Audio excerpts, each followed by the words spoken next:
Keep watching The Politics every Friday. Hey there, guys. Welcome to the Foreign Policy Review brought to you by Parrot TV. I'm Dustin Pickering, and with my co-host, CARLO Parcelli. Today, we're going to discuss January 6th, from insurrection to infection. Now, what does that mean, CARLO? Can you give us some heads up on that? All right. Well, okay. I'll let the cat out of the bag. What I had in mind was, and I'm going to back up the whole entire show from this. Is that we on January 6th we had what this so-called insurrection. It can go by different names, and it has different aspects to it, many different facets. But the notion of insurrection to infection is it involves the idea that the lies of the insurrection, much of the energy and passion around those lies has now been transmuted to the COVID virus, and that you have a whole new series of lies and different disinformation, and who to believe and what to believe and that sort of thing. And in general, that's what I mean by that leap from January 6th to the current state of COVID, and exactly what is the source of these lies, and what I have to say about it, I think will be surprising to a lot of viewers. So I'll get into that, but first I'd like to get your general impressions of the events of January 6th and the aftermath. If you want to, expound for the audience a little bit. Well, I haven't been following a lot of the newer stories on the insurrection or the January 6th events. I do know that when it happened, I was pretty much baffled by the fact that our own people would turn on our government that way. And part of me wants to say it was, it may have been good to kind of antagonize the government when it's not helping its own people and it's too busy with these foreign, all these foreign affairs like, Afghanistan and things of that nature. We were too busy going to war. We're not taking care of our own. I mean, myself, I'm a disabled citizen and I have to deal with Social Security Administration cutting back every chance it gets. It cuts back my check. So, what little I get from them and our own people are suffering. We have homeless people here in the States, all across, America. There's tons of homeless people. And I don't think that was really what the point for them was, they felt like they had been betrayed by Biden's election into the presidency in some sense. I don't think that maybe was not their motive, but I think, personally, I just, there was just a lot of destruction and a lot of general discontent around the Trump administration during his period of rule. And it's very, much for me, a lot of that was from the left. I mean, I thought a lot of that was from on the liberal side, with the Black Lives Matter and all that, the destruction of property going on there. And my feelings were, that it was just general discontent around Trump, his for whatever reason. I don't know. I don't think necessarily he's totally at fault, but to some degree, yes. He did kind of antagonize a little bit and push this kind of spirit quite a bit. But I think a lot of it had to do with people were restless. It's COVID, was happening, and then people were shut down and they weren't able to do much. So they were pretty much the political discontent in combination with economic failures and struggles, I think led to a lot, not just the January 6th, but it also led to the Black Lives Matter protest and all the racial tensions going on. A lot of it was stoked by the media, a lot of the stuff going on that happened during that period, those 4 years that pushed into, Biden's election. And I really don't think that, they had a just cause in saying that Biden had been had not been officially elected. I'm sure there's been tampering in our elections before. And I'm sure there's probably been interference, and there may be some cause to think that maybe that it wasn't entirely an honest election, but I don't think, in general, I don't think it was worth the getting someone. I think, I can't remember her name, the woman that was killed, in that insurrection, in that cause. And then just the general threats. I mean, the gallows being presented, and things like that. That to me is like unprecedented. We've never seen anything like that in American history, to my knowledge. And there, the parallels to the earlier in the 20th century with the fascist plots there. What was it called? You know what I'm talking about? Yes, absolutely. Yeah. Well, we talked about this before. Some of the parallels there. My memory is lapsing right now, but there's just some interesting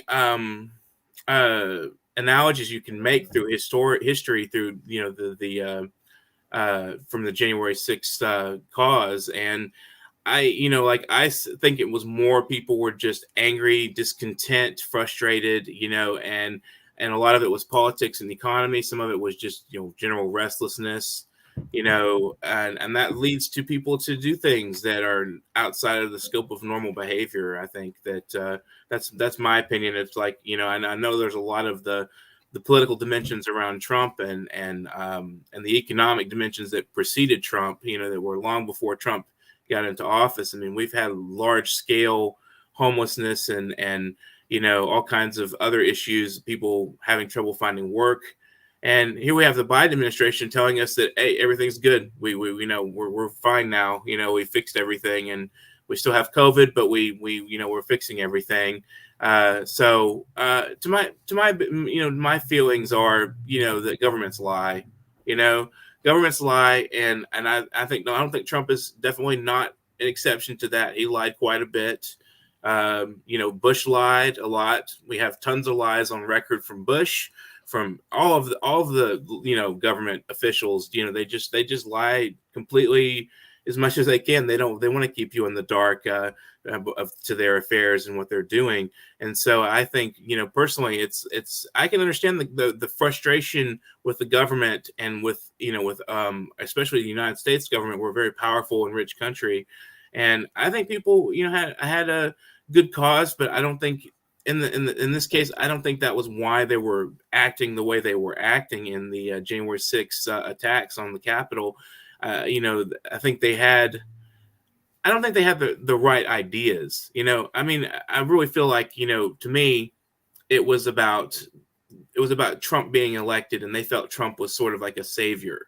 When I say savior, I don't mean like, Jesus Christ. I mean like savior, like political, some sort of political messiah in a way. Like he could bring back, America back to some sort of root level that it was, before, like the exceptionalist credo could come back. And they felt like when Biden would be elected, it would be a socialist government.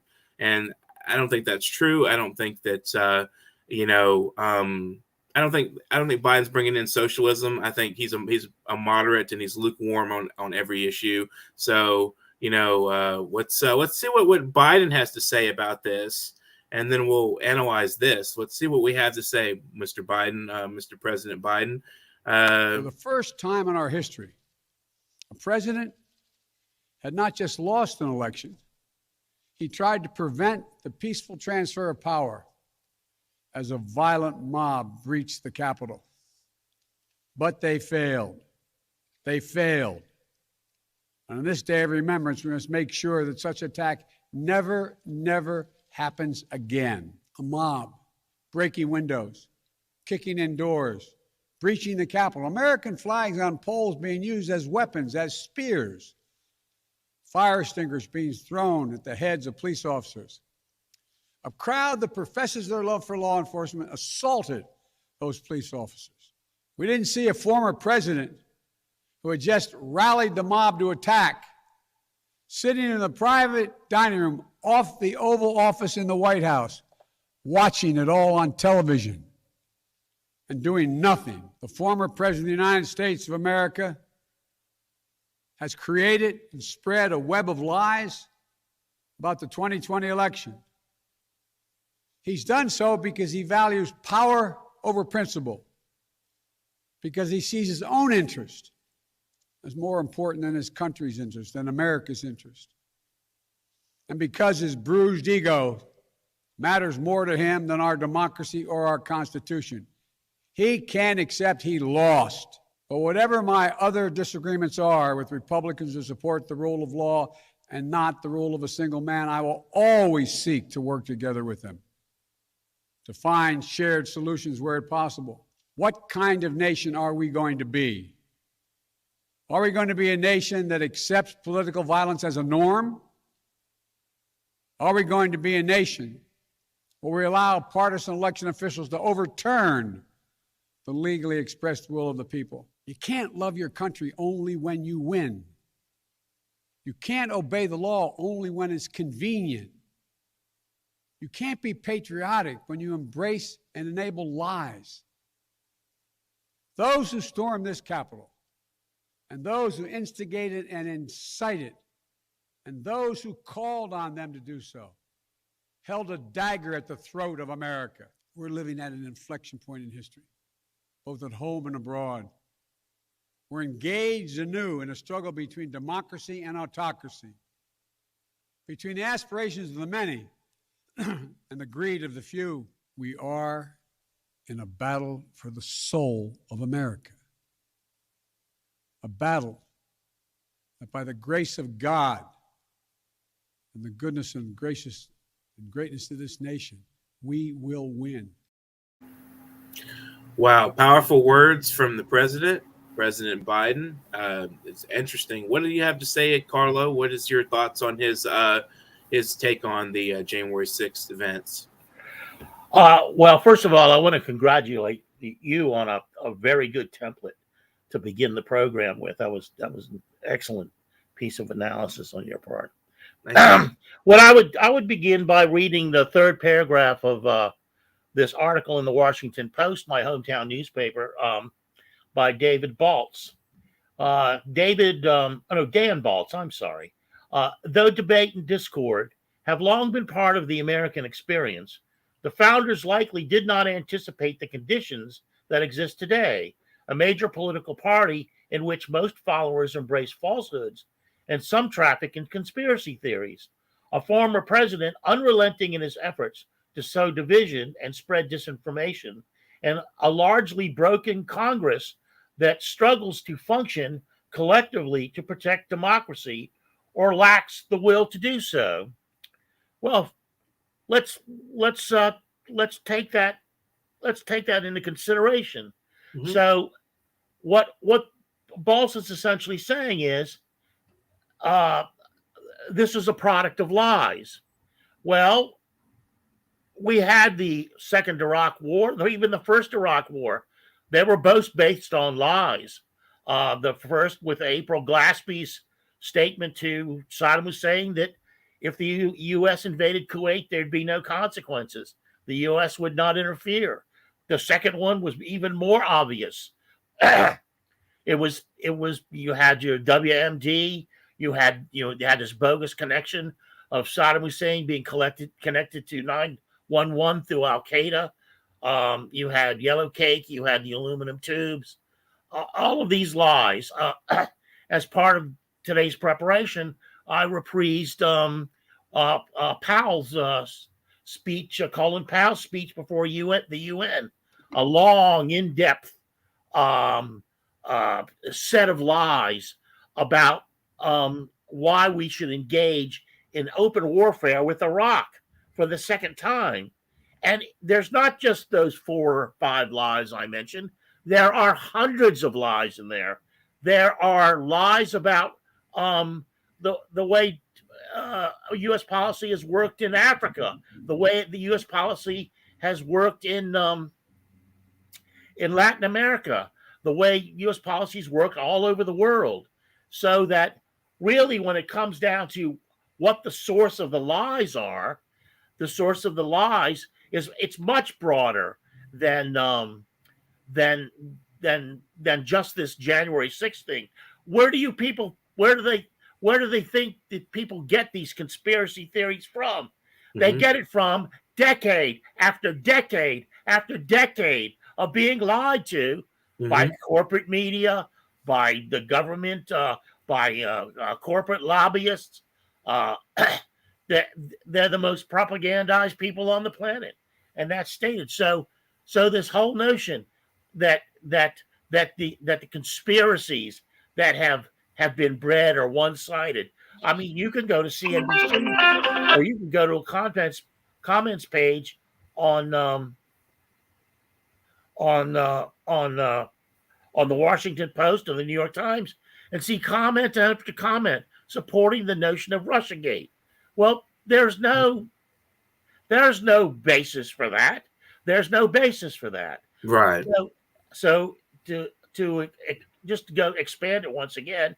So if you have all of these absurd, now I will say that the QAnon lies, and I personally firmly believe that the Central Intelligence Agency had a hand in QAnon, but certainly people like Steve Bannon knew how to run with it and knows how to run with it here and in Europe, and the same thing. This morning, what's his name? Jeremy Kusmarov in the Covert Action magazine had a headline that the insurrection of January 6th was a false flag. Well, if it was a false flag, and it certainly was to a certain extent, obviously Antifa wasn't there, the Black Lives Matter movement was not there, but the FBI was sure as hell there, and any number of law enforcement were, the Treasury police, the security around the executive branch. They had people in the crowd, probably the Central Intelligence Agency, because they're not even proscribed from domestic surveillance now. They've got some leeway, so they're all there. I know, and Kuzmarov is no fool. I mean, he points out that there's a long history of FBI infiltration, and it goes back even before the FBI existed. Doug Valentine has an excellent book about this called Strength of the Wolf. So there's that notion that one side is telling the truth and the other side's lying, and they're both lying. And that is a very serious problem for the empire. That's a serious problem for the empire. I mean, you've got I probably shouldn't go into it at this point, but you have fuel riots in Kazakhstan, and then you have reports coming out like this. I'll read one paragraph, then I'll back off of this. What caused the spike in LPG prices? It all began with the phased transition to electronic trading by LPG that began in January 2019 and concluded on the first day of this year. The idea was to gradually end the subsidizing of prices for domestic fuel consumers and to allow the market to dictate prices instead. This means that almost all trade in LPG now happens over online trading platforms, with the exception of sales to industrial customers in the petrochemical sector and few other cases. So what that paragraph is admitting is that neoliberal economics had seeped into the Kazakhstan system, which before had price controls on natural gas for heating and cars and whatever they were used for. And when you put those market controls in, what happens is you open it up to London and New York screwing you, and so the prices doubled. So people got angry. Now the mainstream media has leapt in, and they've leapt in, and they said, "Oh, but but the discontent is wider than that. It's broader than that, and blah blah blah. Well, probably I would hazard to say that if the fuel prices had not doubled overnight, by design, I'm certain by Western banking and market traders, that there would be no discontent. And the other thing that's completely missing from the article is the fact that Kazakhstan, which is right next to Xinjiang and where the Uyghurs live, is central to China's New Silk Road policy. So once again, this is a Western attempt to destabilize a country, in this case Kazakhstan, in order to thwart China's policy. Now, China's policy is to build. U.S. policy is to arm. We can clearly see that in Africa now. Clearly see that, where you have AFRICOM operating all over the continent while the Chinese build dams and schools and roads and hospitals. All the U.S. can think to do is send armaments and to oppress and control populations. So, well, you got lies, but the lies are so much deeper. And so what Bannon did, he said, "Oh no, these people have been lied to all along. I can make the lies sound obvious. I can make the lies sound like they have something to do with the powers that be, the actual structure, and I can leverage these lies against themselves." Like in this Politico article, they take a piece from Breitbart Europe, which is Bannon controlled, and he writes, the site promptly began pointing its knives at the EU with headlines like "The EU is dead, it just refuses to lie down," and then this one, "The European Union's response to terrorism is a massive privacy power grab." Yes, there you go. You have the 2008 collapse of the stock market in New York, which goes worldwide, and so and you have 911, and you have immigration issues and all these other things. So you have economic and immigration, and then you have the supposed militarization or build up on the border with Ukraine by Russia, and so on and so forth, and the threat of China. So that's an attempt to justify increased surveillance. Well, we know here in the U.S. we had the NSA. Snowden made that perfectly clear. We've had the Central Intelligence Agency, who's been operating domestically against their charter, and now under the charter, because the prescriptions have been loosened. So you have Bannon seeing a point, that is excessive state surveillance. He sees that, and he uses that. He uses the corruption that exists, and he uses the rhetoric of the left that's elaborated that corruption, and he makes hay out of it with people by creating conspiracy theories around that. So the leap from insurrection to COVID misinformation is legion.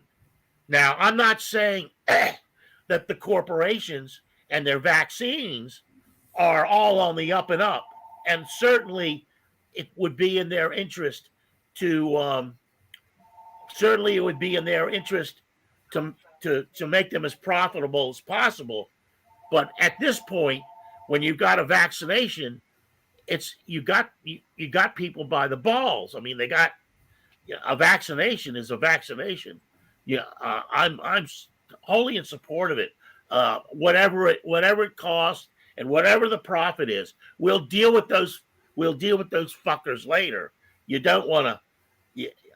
this kind of cakewalk into disaster that is now even being promoted by some people on the left, like Max Blumenthal at the Gray Zone, which is very disappointing to me, and Jimmy Dore and some of these other lesser internet celebrities, or whatever you want, social media celebrities. It's shocking. It's shocking. But the lies did not begin. The lies did not begin with the January 6th crowd. I mean, they've been duped, certainly. I mean, and duped in some really absurd ways. Pizzagate. Look, I live in Washington, D.C. I used to work for Politics and Prose. I used to manage their used bookshop across the street on Connecticut Avenue. But I was doing that because I was planning on opening my own business, which I eventually did about a quarter of a mile up the road from them. But I thought it would be very good to be down the block from Politics and Prose. They were thriving. Carla Cohen and Barbara Meade had done a wonderful job. They were like a headquarters for the Democratic Party, right there on Connecticut Avenue, in Connecticut, Nebraska, and down toward the corner, closer toward the corner of Nebraska, was the pizza parlor. But at that time it wasn't a pizza parlor; it was empty. So one day, was slow in the store, and I had a guy working with me. So I went over to look at it, to rent it, because it was empty. And I took a look at it, and for a bookstore, it really wasn't appropriate. But had no basement. It had an upper and a lower level, but there was no way you could hide a pedophile party in the lower level. It was kind of open. And the problem for me was that most of the selling space would have been in the lower area. So I would have been able to not display very many goods in the primary part. So I didn't rent it, and plus the rent was very high because it was it's the heart of DC and Connecticut Avenue. So I didn't rent that. You want to talk about? So I know firsthand that was stupid on the part to believe that pizza parlor was a pedophile, a place for pedophiles. Now we do have Jeffrey Epstein, and we do have Trump and Clinton, having been pals with Epstein, palling around with him. We've seen that. So pedophilia is not off the table. It just what didn't take place in the convenient way that Breitbart was fostering it with Pizzagate. And, I even reviewed the so-called WikiLeaks emails that were supposed to contain the coded message of the pedophilia going on there. And it's really hard to believe that anyone over the age of 3 would have fallen for that. Even somebody that likes to play games like Scrabble or something, it just was absurd. But you don't know where the American psyche is going to go. They're a bunch of ignorant fools, and this, I think this is a really dangerous time, and I think Steve Bannon is a really dangerous fellow, and I think even more dangerous now that I've been seeing more and more articles crop up that historically compare him to say a Goebbels during the rise of Hitler to being Chancellor of Germany. So anyway, that's part of what I was thinking about today. How about you?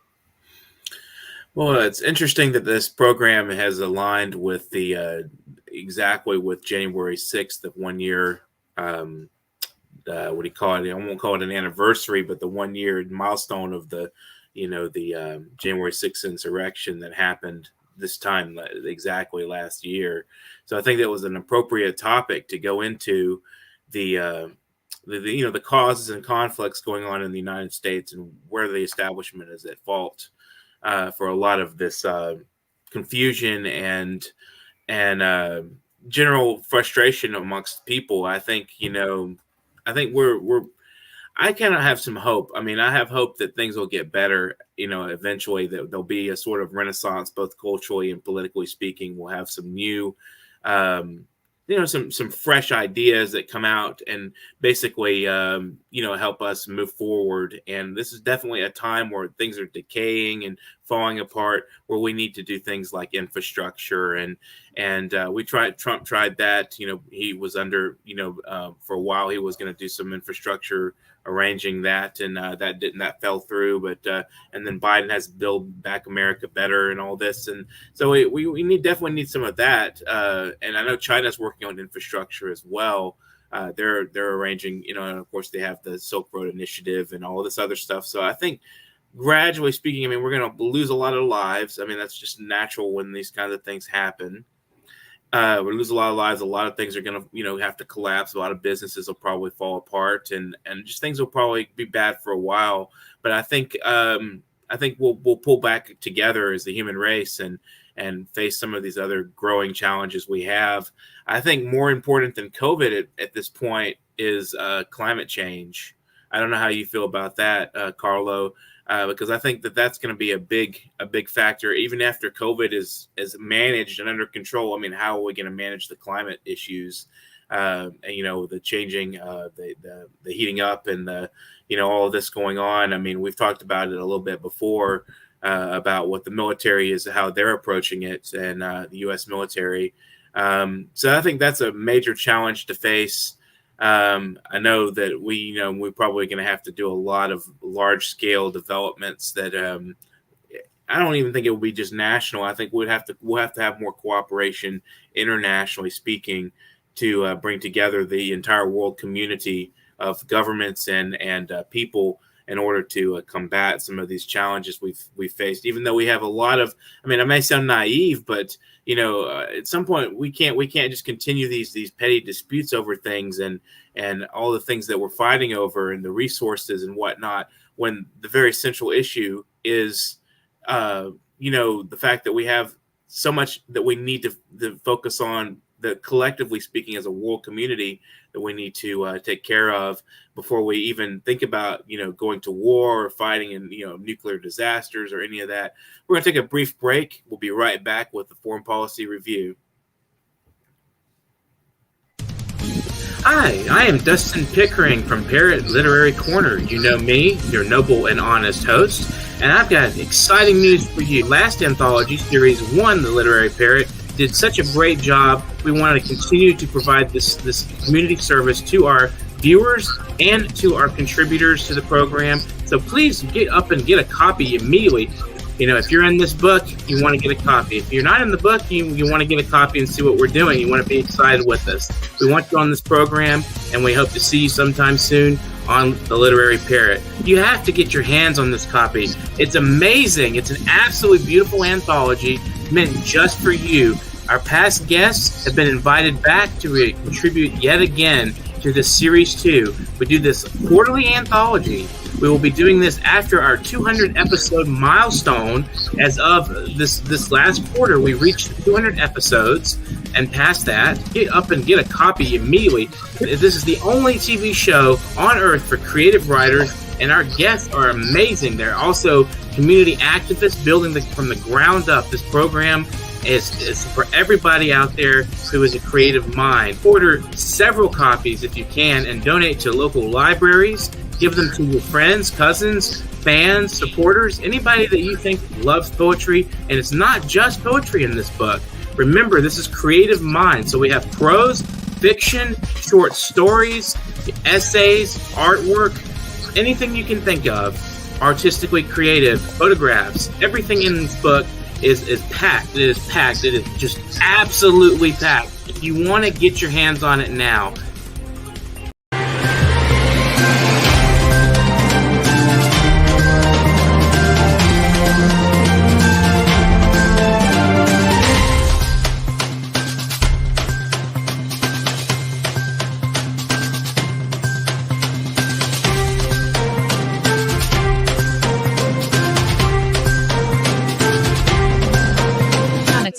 Keep watching The Politics every Friday, 12 p.m. Eastern Time on New York Parrot TV, the voice for humanity.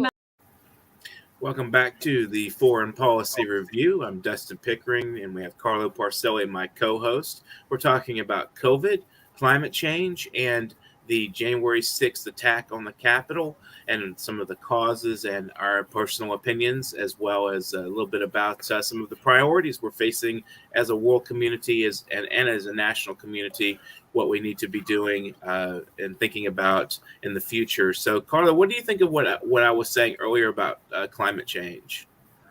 Just before I address that, I just want to say another thing about the leap from the insurrection to in misinformation about COVID, and the notion of feeling rebellious and actually being rebellious, and that's a distinction that a lot of these people aren't making. And given the futility of the actions of January the 6th and the futility of not getting vaccinated, this kind of running counter to an obvious force of nature or an obvious political power structure, to tell you the truth, because I think that unless the powers that be can see some advantage of allowing a kind of Trumpist, neo-fascist element to play a larger role, and I can see that, because there are a lot of elements within this society that their corporate handlers would like to have even more control over, and we can see how eagerly after 9/11, for example, they initiated all these controls, and without regard to people's freedoms or anything like that. I could see that if they can see in the Bannon ethos more control down the road, even into a kind of Nazi Germany sort of thing. I don't think the anti-Semitism would fly here. There's too much of a strong base, even in the areas of that kind of control that involve people that would be caught up in anti-Semitism. But I do think, I think black people, African Americans, are in real danger. I think immigrants are in real danger, and I think this attitude toward COVID, oddly enough, just reinforces that notion, that kind of deep-seated racist notion in my head, that it's there among these people who are anti-vax, and the anti-vax people, of course, like to say, well, young black males or young black people in the country are being vaccinated at a lower rate. Yes, but you have to make a distinction there. Now, everybody points up the Tuskegee Institute syphilis experiments. That's one thing, but the everyday harassment that African American kids face is something that the motherfuckers that storm the Capitol and don't want to get vaccinated now, the white people, they're for that. Yeah, lean on those little bastards. Now, I don't give a shit when you stick a microphone under their fucking snouts and listen to them bullshit about how, no, everybody's equal and I'm not a racist. They're racist. They're racist motherfuckers. And the first chance they get to lay in to the African American population or the immigrant population, even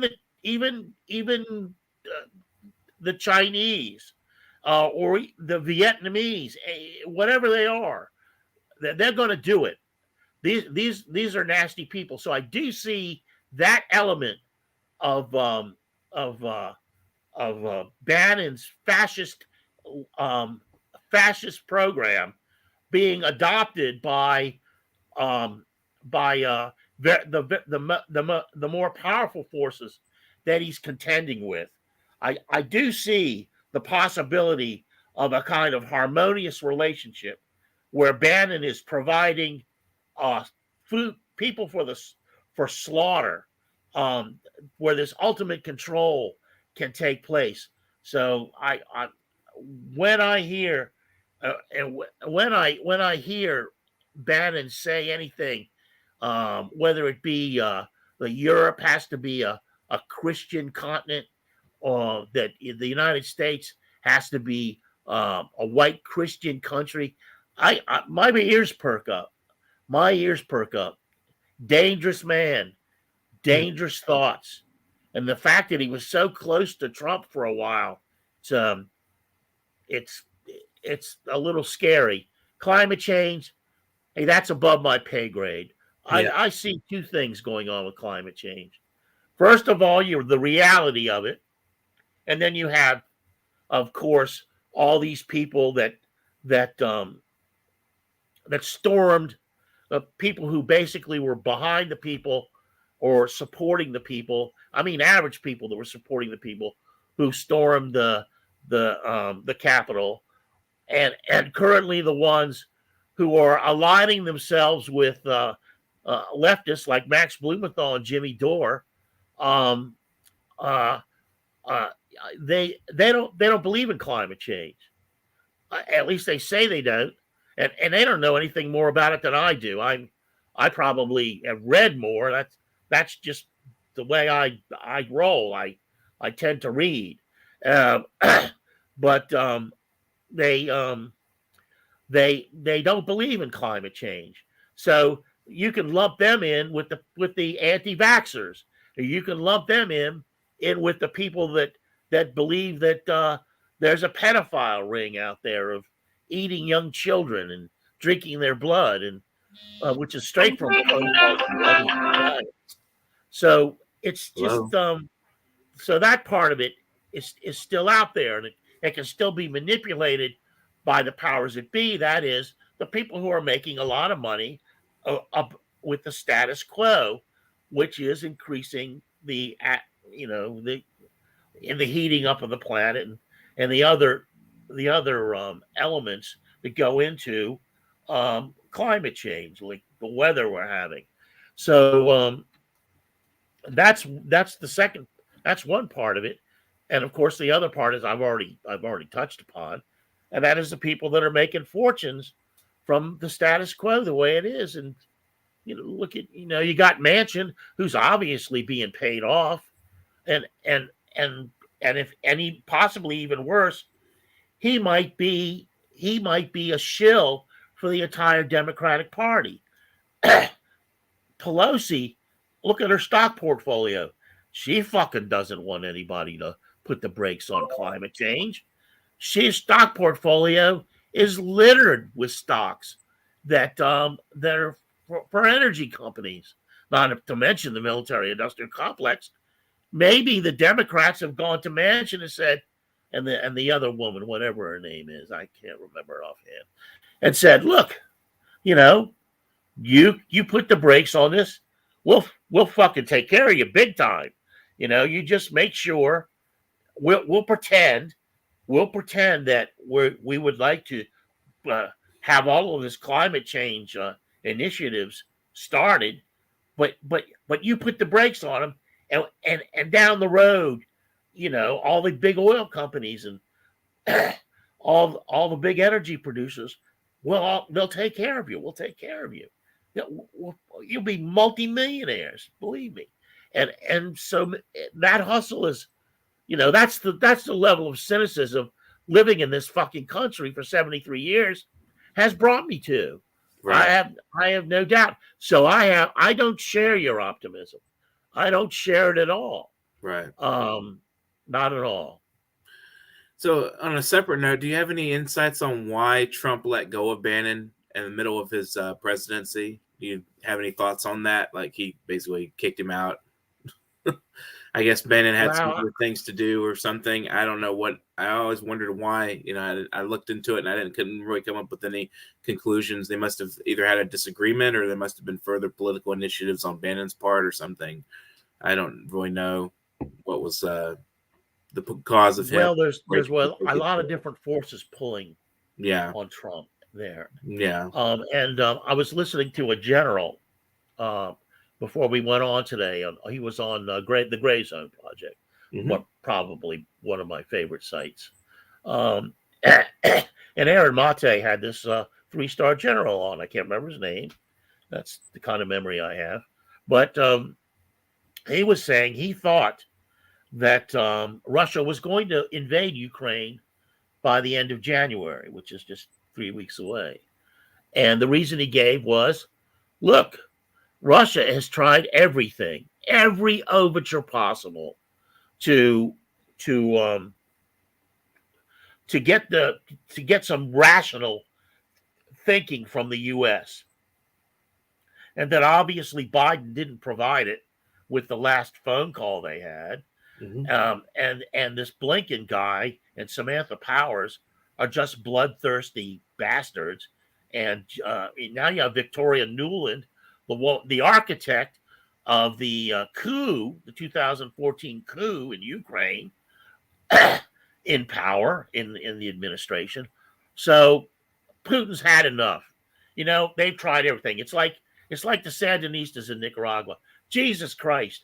They have like hundreds of international election people watching, guarding, and making sure the elections are free and fair. And every time they have elections, the UN and the world, they're the fairest elections. They're far fairer than anything the United States could imagine. Yet the United States rejects them out of hand because Daniel Ortega and the Sandinistas always win because they're trying to provide for their own people, hospitals, healthcare, education, infrastructure, the whole 100 yards. And they're doing a damn good job of it, even though Uncle Slimy is standing on their necks. And that's partially due to China and Russia. So it all, filters back. So Bannon was there among a bunch of different people, and he probably wanted certain initiatives. I think Bannon wanted Trump to rapprochement with Russia, and I think he wanted U.S. troops out of Syria and Afghanistan earlier, which Trump made an effort to do. But I think there were other forces. I mean, Mattis among them, and as this general pointed out, and I would absolutely agree. Old Mad Dog, he didn't want that, and certainly not. And I don't know where he got that advice, but Pompeo and Bolton and the little slimy piece of shit Elliot Abrams, that they certainly don't want peace anywhere. They want little babies on stakes every day. With burnt bodies of little children put in front of them by their aides every morning while they eat their bacon and eggs. It's like that's the kind of animals they are. And so Bannon didn't get his way because that was seen as a kind of non-warlike, non-bloody, non-murderous rapprochement. And I think Bannon is the kind of guy.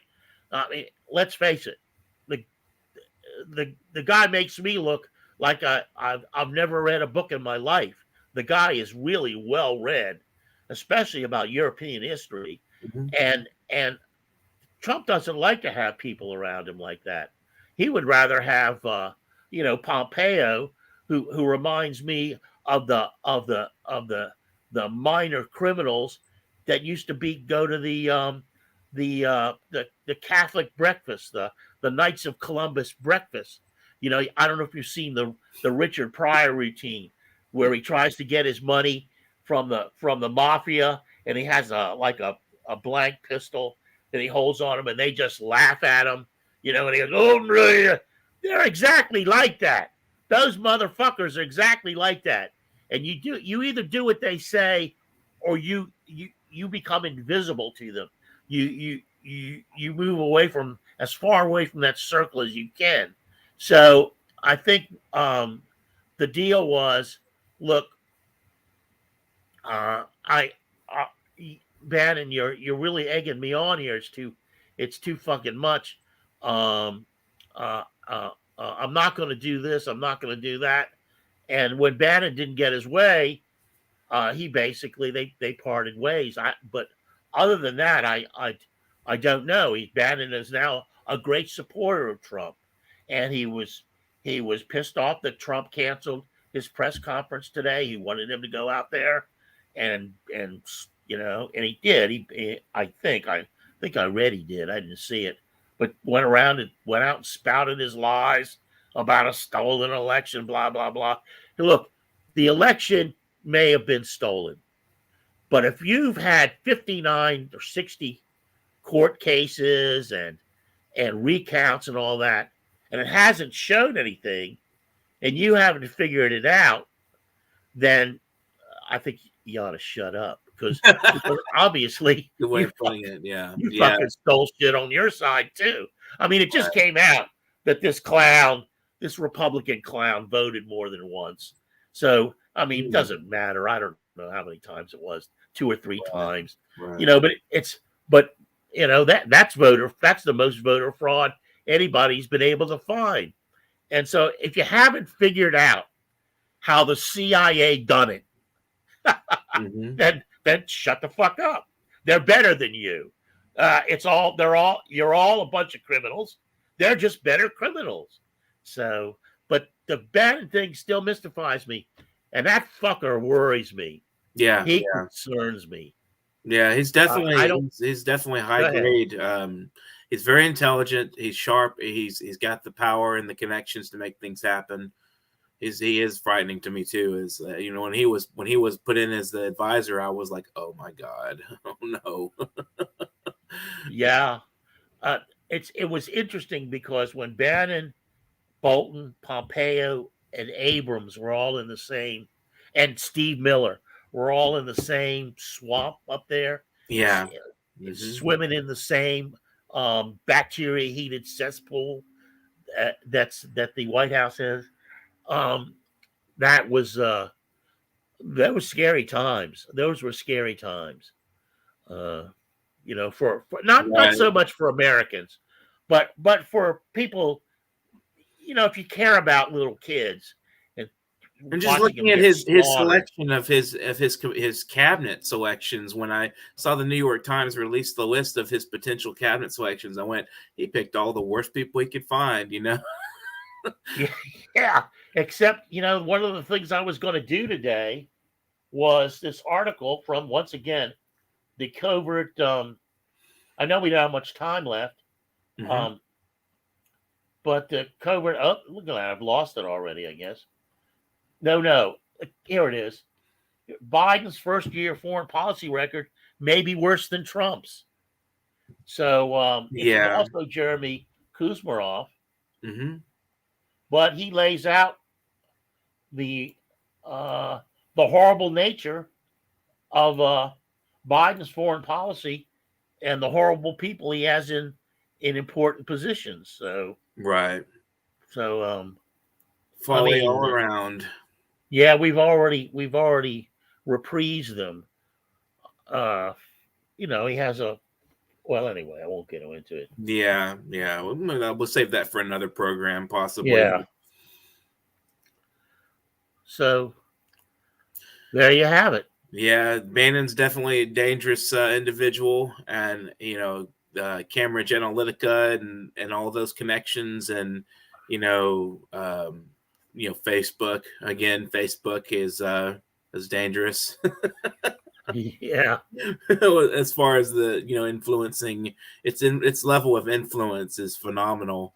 I just learned a story that they censored, or they didn't censor, but they canceled the advertising for a it was basically kind of a conservative publisher of children's books, and they were publishing books on Reagan and Amy Coney Barrett and people like that, and they were Facebook had banned their advertising, and then they came out and said that they had that this had happened, and Facebook went back and looked, oh, we made a mistake. It was an accident. It was a sincere accident. And I was like, I don't know who's being censored more on the. Sometimes I feel like the right wingers get the bad end of the stick on Facebook. Like I know a lot of right wingers that complain about the Facebook telling them they can't say certain things. They get banned. They get shadow banned, and they get blocked from saying certain things, and told it's misinformation, whatever else, and they expressing their opinions on things. Well, I think that just has to do with like we don't value human life that just kind of smell that comes off of the right wing. It's like, and they give it off, and unfortunately, I don't even think they know that. But to go back to the extreme end of the right wing, and definitely the moderates don't bother me so much, and there's getting to where there's fewer of the center right people. There are more people that go all the way to the further left and further left of center. Yeah, well, I've always like, at least, I don't want to get into it, but because we don't have much time, Right. But there is an element to the right that even though Johnson expanded the war in Vietnam, Nixon still, deservedly takes a lot of the brunt for he and Kissinger for their appalling insensitivity, let's say, like the Christmas bombing, or something. But the thing with Merrick Garland, who just flashed on the screen there, that reminds me, it's like I don't think he's going to do anything, frankly, and I think probably not. I think he sees, and Bannon sees this too, is that if they came down hard on Trump, the way they did with Hitler after the beer hall push, they put him in prison for 8 months. That they're just going to make him stronger. Absolutely. If they convict him of something, or even heavily chastise him, I think their goal is to lessen his power by pointing out the perfidy of what he did. And then they're faced with their own perfidy, and it doesn't seem to be having much effect. Right. So it's interesting times. I'm thinking of moving. Yeah. Go to Spain.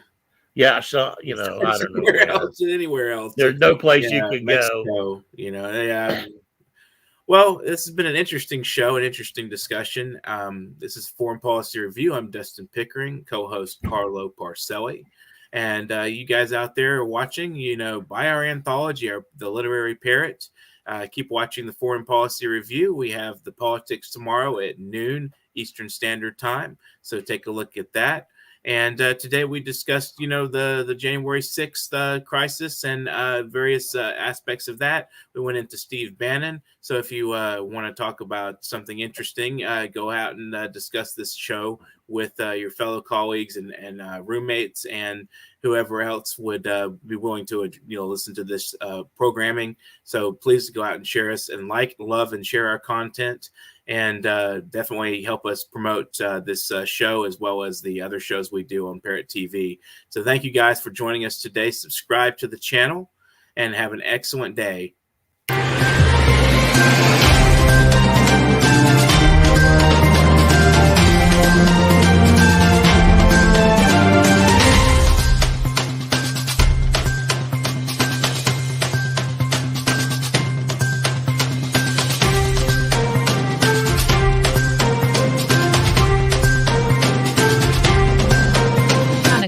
Keep watching The Politics every Friday, 12 p.m.